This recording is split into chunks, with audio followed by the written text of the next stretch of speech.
सरगो दे विच जनाब मुंतहा बेटी 8 साल दी जालमा ने ज्यादती करके छत मार के सुट दी। हाय आसमान क्यों ना फटिया, जमीन क्यों ना फटी। जदों मासूम बच्ची कहंदी होएगी हाय अबू जी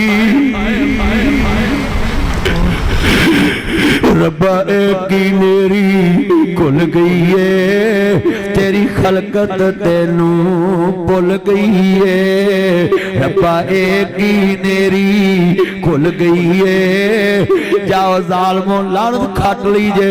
4 धीआं ने मेरिया, मैं कसमे बेगम नू कह के आया इन्हां नू बाहर नहीं निकलन देना।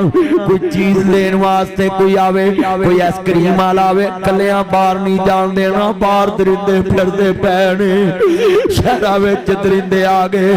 ओए किड्डे लोग चंगे दी जेड़े काफर दियां धीआं नू ही अपनियां धीआं समझदे सी। अज मुस्लिम दी धी नू डंगी जा रहा है। 8 साल की उम्र हुंदी है धी दी, 7 साल की उम्र हुंदी है। जाओ बदबख्तो, ताड़ी जवानी ते थू करना है, ताड़ी जवानी ते लानत भेजदा है। और ताड़ियां सारियां जवानियां ते लानत। और जालमो पूरी उम्मत ते मुसलमान दा सर झुका दिता जे। सरगोदे दी धी नहीं, और नासर मदनी दी धी है। इन्ना लिल्लाहि व इन्ना इलैहि राजिऊन। जालमा ने जुल्म दी अखीर कर दी है। वो दोस्ता मुंतहा बच्ची वेखदे जे। आखिर अम्मी अम्मी नू आवाज दी होएगी, वीर नू पुकारिया होएगा, भैन नू बुलाया होएगा। बच्ची दे मुंह दे लफ्ज़ ते अल्लाह ही जानदा है उस धी ने की वास्ते पाए होंगे। वो जाओ सूरो, वो जंगलां च चले जो खंजीरो, तुसी इंसानां दी बस्ती च क्यों वसदे पै जे। इन्ना लिल्लाहि रब्बा की नेरी खुल गई है।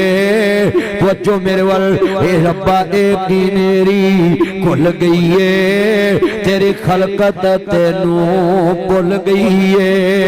भाई कहता है 4 सूर में 8 साल दी धी नू टक्कर जावन। मैनू दस धी किन्ने वास्ते पाए।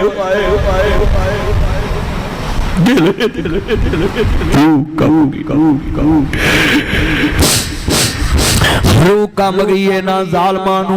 सरेआम चौक च फांसी ला के ते जनाब किला के टंगना चाहिए। मनारे पाकिस्तान ते फांसी लाउनी चाहिए। दुनिया वेखे इबरतनाक अंजाम, उन्होंने जनाब टंगना चाहिए वे। उन्होंने लोगों ने कहा असां इहदा जनाजा भी नहीं पढ़ना। जुल्म दी इंतहा वेखो, मैनू एक जवाब दे आ जे। इत्थे एक बच्ची सरगोदे विच ते सारा शहर खड़ा हो गया है। उधर हजारां दा लश्कर कूफियां दा वे। अली दी धी तनहा बैठी है।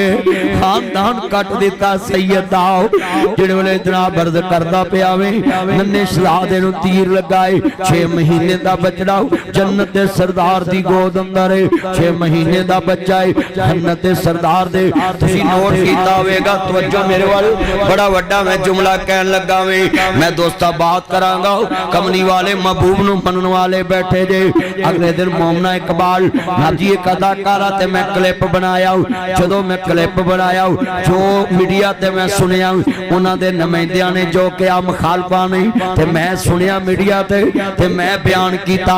ते मैनू फिर जनाब उन्होंने राबता किया मेरे नाल बैठे और जनाब उन्होंने जनाब जी वकील ने दसिया मदनी साहब ये वाकया ऐसे नहीं, ये जनाब ऐसे वाकया है। ते मैनू कहंदे तुसी ते किसी दा दिल दिखाण वाले नहीं। ते जनाब साडी ए मोमना दा दिल दुखिया है। मैं क्या मैं खुद 4 धीआं दा बाप आऊं, अगर उहदे भरावां दा दी मां दा बाप दा दिल दुखिया है ते मैं इत्थे ही अपने लफ्ज़ वापस लेना है और मैं सारी दुनिया नू पैगाम देना है। जदों जनाब केस बयान करो मीडिया ते खुदा दा वास्ता तहकीक करया करो, वो सुन के हर एक ने बयान करना हुंदा है। इस वास्ते कोई भी बंदा किसी दा वाकया बयान करे, जेड़ा पहला बंदा बयान करे पूरी तहकीक करे।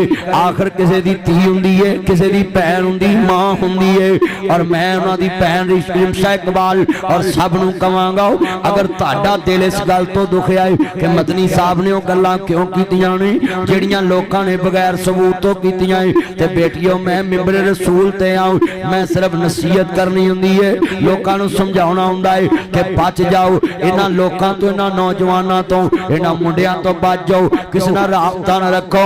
मैं अपनियां बेटियां नूं पैगाम देना वे, तुसीं भी जनाब जी दुनिया दे उत्ते बेटियां जे, जनाब जी तुहानूं अल्लाह इज्जत दित्ती है, ए मुंतहा जैसी बेटी वास्ते खड़ियां हो जाओ और आवाज बुलंद करो ताकि किसी होर दी धी दी इज्जत ना लुटी जावे।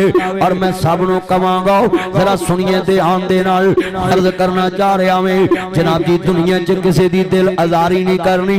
नासर मदनी ते हर मस्जिद च जांदा है और मैं ना कदी फिरका वरीयत बुलाईए ते ना कदी किसी दी पगड़ी उछालीए।